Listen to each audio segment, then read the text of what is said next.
lovely to see you, Rachel. We are so impressed with the work that you're doing out in St Vincent following the recent awful experience of the volcano on the 9th of April.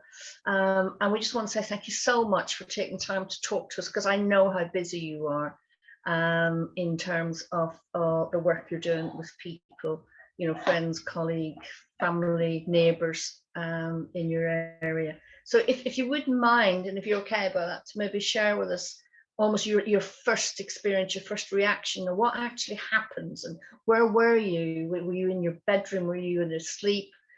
You know, just tell us about it. Okay, so we got told last December that our volcano had increased in activity. So we were all like, okay, nothing too much to worry about. And then that was December, like before Christmas. And then January, February, the scientists that were monitoring the volcano said, actually, activity is increasing. We're getting more tremors and earthquakes. So we were all just like, okay, is it going to happen? Is it going to blow? But at that time, it was erupting effusively. So we had like lava and hot material coming out in the crater, but no explosions, like it wasn't explosive. And then literally on the 8th of April, I was actually taking a break from uni, and I went to one of the Grenadine islands just to chill out, you know, just because I was so stressed with my coursework. So my friends were like, come on, let's go to Bequia and let's just have a day off. So lo and behold, I was on the beach, and we started hearing people like at the bars and stuff, just like shouting and on the phone, and we're like, what's going on? So we went over, and they had the radio on, and basically the Prime Minister for SVG had issued an evacuation notice because the volcano was gonna erupt basically in less than 24 hours. So yeah, I was in Bequia, like I said, which is one of the Grenadines, and I think that was at maybe like 1 p.m. and the boat back to St Vincent was supposed to be at 4. So between that time, we had everybody that was supposed to be in St Vincent trying to get to the dock and get on the boats, and the boat was kind of delayed, and we didn't know if we was going to get back, and it was absolute panic getting back to St Vincent. And then when we got to mainland, it was just like something out of a film. There was people running up and down the docks, like people with suitcases, people trying to get home. Like, you know, everyone was trying to finish work, and that night was crazy. So that was the 8th of April. And then we woke up on the 9th, and yeah, we just saw everyone's outside screaming. We just saw this massive cloud like above the island going up and up and up. And we were just like, oh my life, and started to smell the ash and everything. And yeah, that was the first explosion on the 9th. And then I think the worst explosion was actually on the 10th or 11th of April. And that's the one that just made everything here go white. Like we couldn't see the sun anymore. We couldn't see out to the Grenadines. Everything was just totally covered in ash.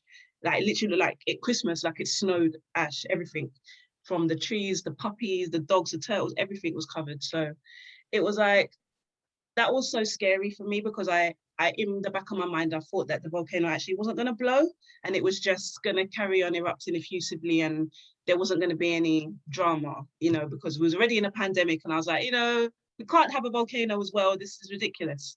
So I was like, it's not going to happen. So just seeing that the next day with all the ash and everything that fell, I was just like, oh my gosh, this is bad. And the way St Vincent works is the volcano is actually in the north of the island, and I'm right down in the south. So the island was split into zones. So you have the red zone, orange, yellow, and green. So I'm based in the green zone, and obviously, like I said, where the volcano is in the red zone. And the amount of ash that we had in the green zone was phenomenal. So I was just thinking in my head, what the hell is the ash like in the red zone, you know, and the orange zone where people were evacuated from. And it was only later on, actually, a few weeks ago, that I got to actually go to the red zone and see what was happening up there, and it's just mind blowing. But yeah, so that was the initial eruptions. I mean, I knew from the day we was in Bequia on the 8th of April that if this did go off, I was going to have to do something. I didn't know what, but I knew that I had to do something. Like, everyone that knows me back home and that knows how much I love St Vincent and the Grenadines, like I grew up here, it's like it's part of me, it's part of my life, it's, you know, embedded in my heart. So I knew that I had to do something. And as soon as it blew, I had my phone just turned crazy. Everyone was phoning me like, what can we do? What can we do? What can we do? What do you need? Who do you need to see? And I'm just like, give me a second. I don't know how I'm going to work this out yet, but let me just sleep on it. So I think literally the first eruption was on the 9th, and by the 10th, my family and I had just gone out and started buying loads of stuff at the supermarkets to take to the people who had come down from the north and were staying in shelters. So yeah, so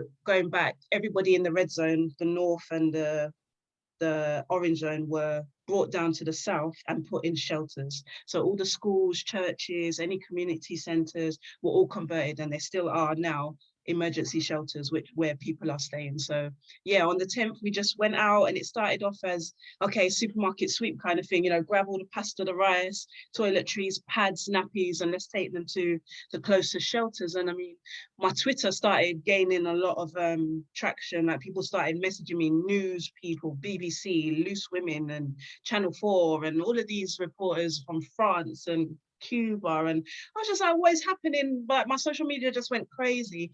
So I said to my partner, I was like, you know, we have a store in the UK, let's mobilize that and set it up so that we can receive money into a bank account and use that money to help the shelters. So that's how it all started on the 10th, and it's just snowballed. Like, it's the response and the support from everybody has been phenomenal. I can't believe it, to be fair. Yeah. I was just curious because, well, I'm more fascinated in terms, you're sitting on the beach with your friends, having a chill out day, having been working, you know, to complete your assignments for what's your final year on your youth studies degree. And you're sitting there, and then you can see people sort of running around, having conversations. And were you expecting it to be so soon? Because I know that you said that the scientists were predicting this from Christmas. So tell me what was going through your head at the time. You know, was your heart connecting to your stomach, and was your stomach connecting to your head? I mean, what were you feeling? I was so scared because when I saw the people start bustling around, I didn't think it was anything to do with the volcano. I don't know what I thought at that point, but my initial thing was, oh my gosh, my daughter and my partner are on mainland, and I might now be stuck here, and they might be on mainland while the volcano is going off, and I can't get to them, as well as my grandparents who, you know, I've been here looking after, and that's they're the reason why I was here in the first place. So I was just like, I didn't know what to do. I think I was eating something, and I gave it to like a stray dog. I didn't even finish my food because I was just like, my stomach, I just felt so ill. And my initial thing was my worry. But like I said, my family on mainland, I didn't want to be stuck in Bequia and not be able to get back. And, you know, I was getting angry at the boat. I was like, why isn't this boat leaving? Come on, we need to go. We need to get back over. And everyone's like, no, you need to stay here. It's safer because you're not on the mainland. And I'm like, no, my family's over there. I need to go now. Absolutely. So yeah, it was terrifying. Absolute fear. That was it. Because I was just thinking, you know, I'm used to island life.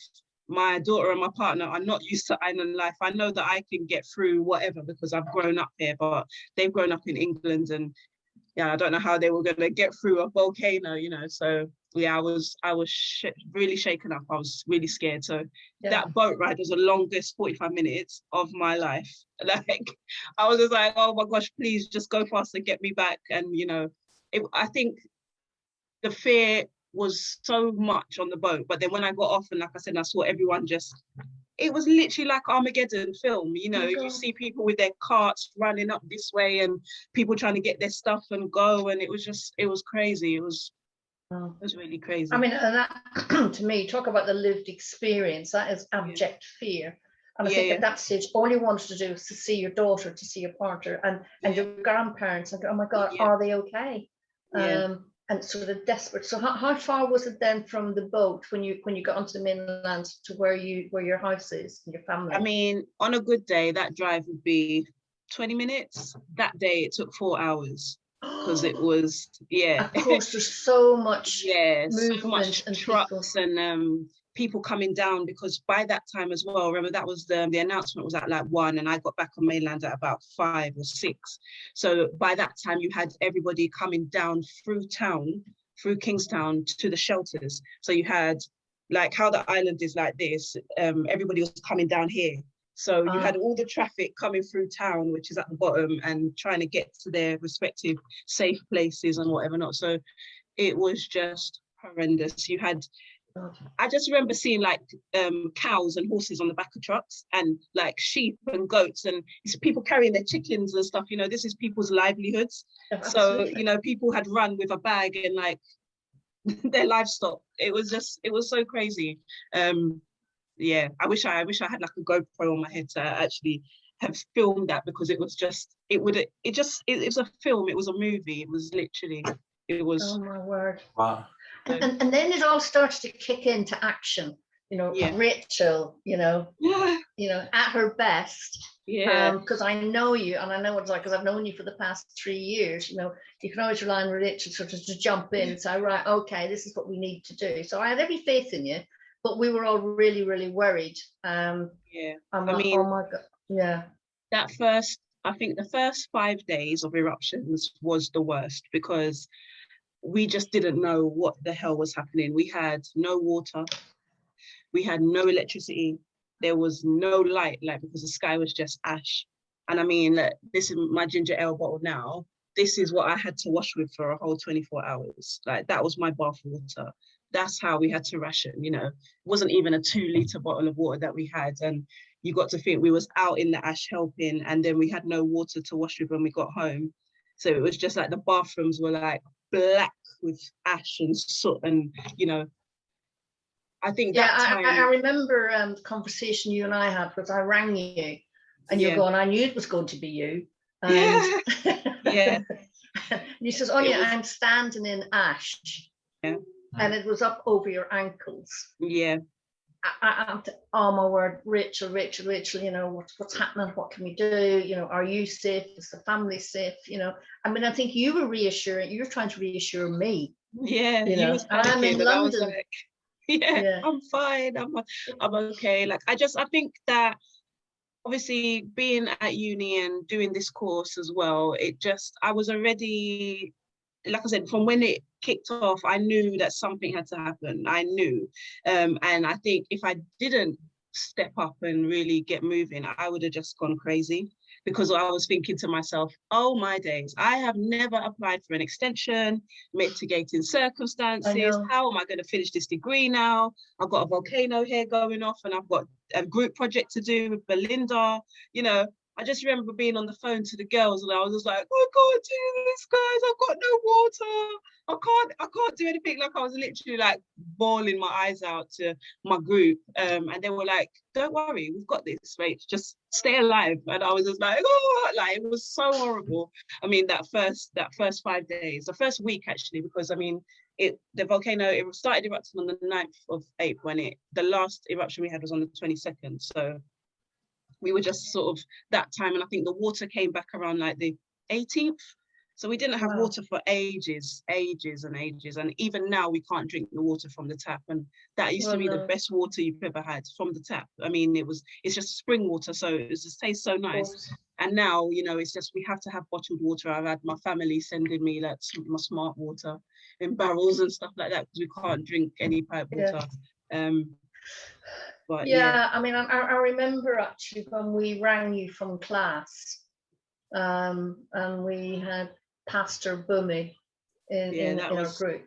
That was very moving. Yeah, we asked Pastor, our colleague and fellow student Bumi is also pastor, and he said a prayer, and it was so moving. It was beautiful. You know, we remember your message. It was just, you know, and he says, "Oh, you don't read this or don't hear it until the end of the lecture." And we were all we couldn't speak, you know. And you just sounded really frightened and scared, you know. And I think that's what caught us all up, you know, and makes us realize putting things in context, you know. And I thought, Rachel, You just need to stay safe. We can arrange a Yeah. mitigation, we can arrange an extension, you know, Yeah. and we were, you know, but Like I said, that was really worrying for me, because like I said, I was determined, I am determined to finish my degree. And, you know, everyone's like, Rach, you're doing what your degree has trained you to do already. Don't worry so absolutely. much, you know, finish when you finish, kind of thing. But I was just that was just in my head. Like, I cannot believe this has happened now.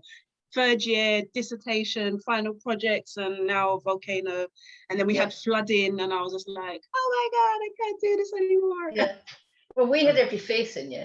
But you were sort of talking about the course. I mean, you know, was there anything in particular that you drew on from what we, you know, in terms of our studies over the last 3 years? Absolutely everything. Like, you guys, everything, every single thing that I have ever learned at London Met with you guys has just come into fruition now. Because, like, I mean, everyone's like, what do you do? What's your job? And I'm like, well, I'm a youth worker, you know, but I've been studying youth and community work for the last 3 years. So everything that I've done just felt like I was supposed to do it. Like, this is what I've been training for the last 3 years. Wow. So, you know, thank you to you guys, because without my course and that, I don't think I would have been able to be so confident in doing what I'm doing now. You know, the project that I've started up, and the relief center, and getting funding, and all these things that are, why am I doing this assignment? Oh, this assignment is killing me. And, you know, now the assignments are coming in handy when I have to do plans and budgets and all this stuff, you know. Belinda's social enterprise module has helped me so much, management and leadership, because now I'm leading a team of 30, you know, and that's all because of the training that I had. And I feel confident to do that because I've worked with you guys, and I've, you know, gone through my modules and passed them and done well and understood. Entire villages have been covered in ash. Buildings are damaged. Schools and businesses closed. You're talking about having no water and so on and so forth. There must be something special about you, though, because you're saying you have learned from what Áine has taught you and from the youth studies course. But I'm thinking there must also be something within you that you have been drawing on, some kind of capacities that you have to do this work. What do you think that is? I have no idea. I think it's my love for St Vincent and the Grenadines. Like, I've always said that with my degree and when I do my masters, I want to come back here and build something, because, you know, the Caribbean is so behind with a lot of stuff, and there's so much services that can be brought out here that are not here. And it's just, to us in the UK and America and those sort of places, it's normal. But here, the idea of a food bank is like, what? Like, a food bank? We can get food for free? And I'm like, yes, you can, you know? So I think all of those things that I wanted to do before my course just motivated me to say, okay, this is my opportunity. You know, I have so many people looking at me now. I have this platform that I can utilize to build something that will last, you know. And I think that's what's motivated me the most, you know, all these eyes on Rach, and I'm just happy that I've been able to do it. You know, I've been able to be trusted by everybody. You know, no one knew me. No one had to send me anything. And it was just like my presence on social media, my little interviews and talks that I did with people, that people trusted me to say, okay, this girl can do it. She's doing good things. So, you know, I think being a mum as well, I've always, Áine knows, I've always wanted to be a good role model. And I think as a youth worker, I'm still a young person myself, you know, I'm in my 30s, and a lot of people look at me like, how are you doing this? And I'm like, you know, you can do anything. You just find the strength within yourself. And like I said, my daughter and my family have always been behind me. My daughter's 12, and she's like, come on, mum, you can finish this degree. When I'm crying over assignments and stuff, you know, she's right there with her little notes, and I wish I could find one next to me now, but she's always like, you know, you can kick its butt, mum, come on, do this, do it for everybody. So I think, like I said, being a role model, I've always wanted to be a role model, especially as like a Black woman. You know, I've always wanted to do something and do things that make other people believe that they can also do that, you know. So I think it was that pushed me, and even now is motivating me to get up in the morning, because I mean, I'm doing 24-hour shifts. It's crazy. Like, I don't know if you can hear the baby in the background, but my house is also a shelter. I have a family staying here with me from the north, whose house is basically destroyed, you know, and I open my doors to them and they're here. So whereas I had this big house to myself before, I'm now in one little room, like all three of us, you know, but we're family now. And yeah, you see, Rachel, you've also achieved so much. I mean, you've raised over £100,000. You've had your contacts with Brentford Football Club. You've had, we were on the phone one day and you said, oh, you just, let me call you back. The Prime Minister's at the door. yeah. So don't mind me. I'm just sitting in North London. You go ahead, you know. Yeah. So tell us about the 100,000 and because sorry, I forget his name. The footballer who paid for the rent. I mean, I don't know. I think I'm not sure how much we've raised. I think it's not at 100,000 yet, but it's getting there. But it's like as soon as it comes in, it just gets spent, because obviously we're working with the community. So Ivan Toney, like a massive presence in the football world at the moment, because his team just made the playoffs and he could be going into the Premier League. You know, these big clubs want to buy him, and he donated a massive amount of money to allow me to get a new centre. So before, when all of this kicked off, I was working from our house and, you know, buying stuff. In the front room was people were sleeping there, and I had nappies and pasta and rice and stuff piled up around them.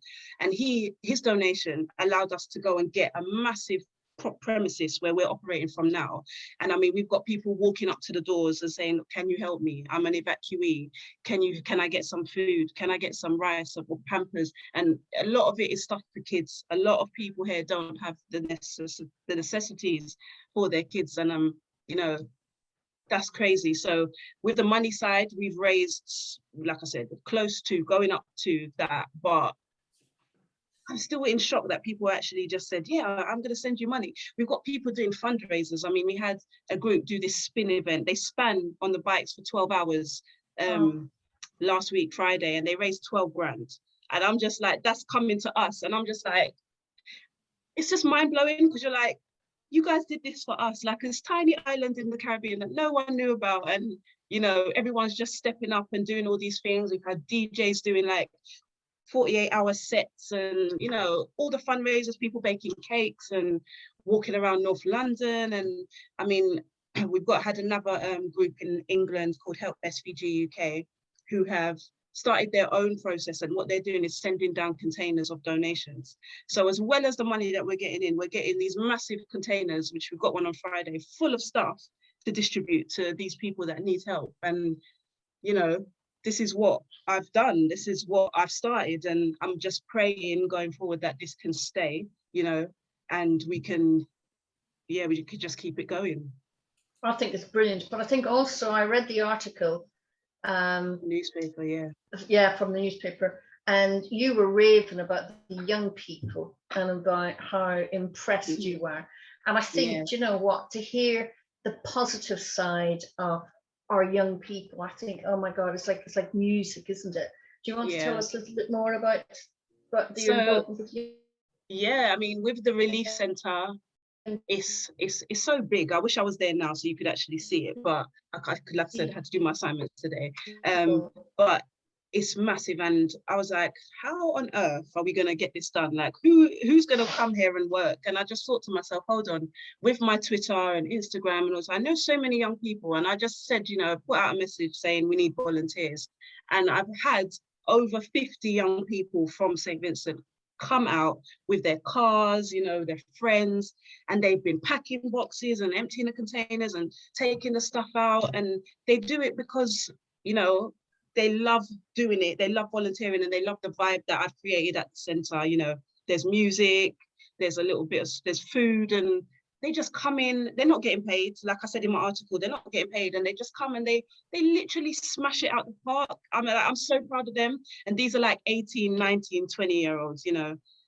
The youngest volunteer is 12. So it's like, everybody here, they don't see the side of young people that we might see in the UK. Obviously, we have young people do have their issues and problems, but I don't feel like here, especially in St Vincent, the positive side of the youth of the country is ever shown. And to be able to come here and show that through the project that we're doing and through their volunteering and stuff is amazing, because everyone's like, how did you get these young people to do anything for free? And I'm like, you just have to be a nice person. When you're a youth worker, obviously you have that charisma, that personality, you draw in young people anyway. And obviously, like I said, with the course and learning more about youth work, and this is my life, youth work is my life, and it's always been my life. I always knew that I wanted to be a youth worker in some capacity, you know, maybe not frontline so much, but in some way. And being able to do that here, coming straight out of uni, is just amazing. Like, I don't know if I'm coming back, just letting you know. Might stay here for a little while. Yeah, but you've still got, no, we've still got the place.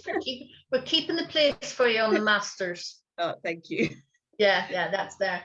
But I just think what you've achieved is it's phenomenal, and we are just rooting behind you. We are really impressed. I think as you said, you know, a young, strong Black woman, in terms of your feminism and, you know, and where you're coming from and your motivations and your love for St Vincent, your love for youth work. I just think, wow, it's fantastic. But we'll be keep sending stuff back and forth. I do remember the first day I met Rachel, which was an open day, isn't that right, Rachel? Yeah. And you know, and I knew you were keen, I knew you were eager, you know, like you're making notes. And I thought, wow, I want this woman on my course, you know. You know, and you've been that diligent, you've got that diligence. And I remember we all had a chat just after Christmas, and people were feeling a bit flat, and people were getting very stressed. And I remember actually saying, Rachel, you are a born organizer, you're a manager, you can do this. And that was before the volcano, you know. But I mean, that's it, you know, we sort of pulled together at times, and I think it's almost the kindness of strangers, isn't it? Yeah, you definitely. Know, but don't forget, I mean, it's the vibe you send out as well, Rachel. You know, and it draws people in because you have that confidence. You know exactly where you're going, which I think is absolutely, it's fantastic. So that's what I really do feel like, and everybody has said that to me, it couldn't have been anybody else but you to go there and start this. And I'm just like, what do you mean? Yeah. And then like, it could only be you, Rach, you know, all my family and stuff there, it could only be you. You would be the one. And like I said, when you love what you're doing, it's like, you know, it's not work. It doesn't feel like a task. Exactly. And I get the best of both. And although it's a hard and testing time, and people have lost so much down to everything, you know, the love and the support from strangers, like you said, and the commitment from these young people to come in and work for free, give up all their spare time, evenings, weekends, bank holidays, to help people, that also motivates me, because I'm like, if they can do it, I can do it. You know, I can finish this degree, I can get this project, you know, stable and fixed in for the future. And it's gonna be good. Like out of every rough time comes something good. So maybe this rough time is what's gonna, you know, create this new charitable organization that I'm trying to start here. And I can just, like I said, say thank you so much to London Met, Áine, Julius, everybody, you know, that's just been behind this, because I don't know, I wouldn't have been able to do it without everybody. So I'm truly. You've been brilliant. Thank you so much. Yeah, we are thinking about you. You know, we're holding you close in our hearts. You know, and we're sending you such love. You know, keep it up, and just you know where to get us. We'll have our little chats every now and again as well. Anyway, I'll just sort of. Absolutely. I think I've also learned things from you, Rachel. So this is mutual.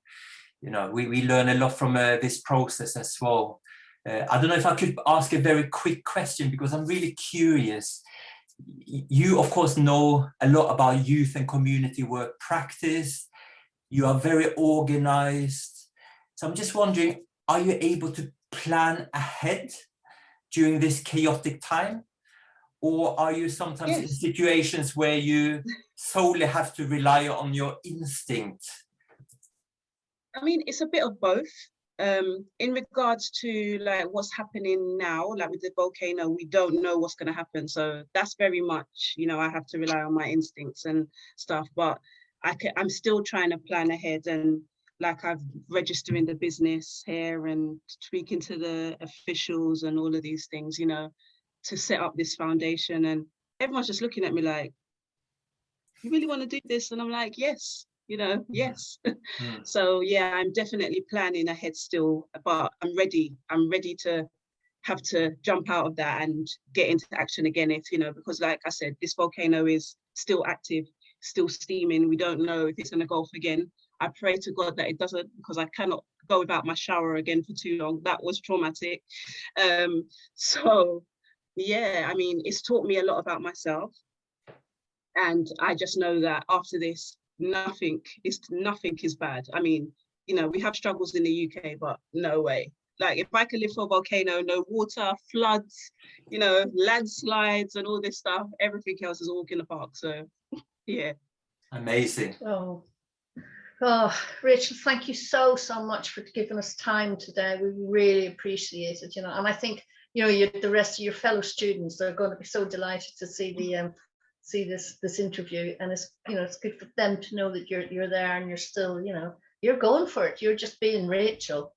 Yeah, you know me. Look, yeah, I do. I'm still doing my work. Good woman. Okay, well, listen, we shall leave it at that.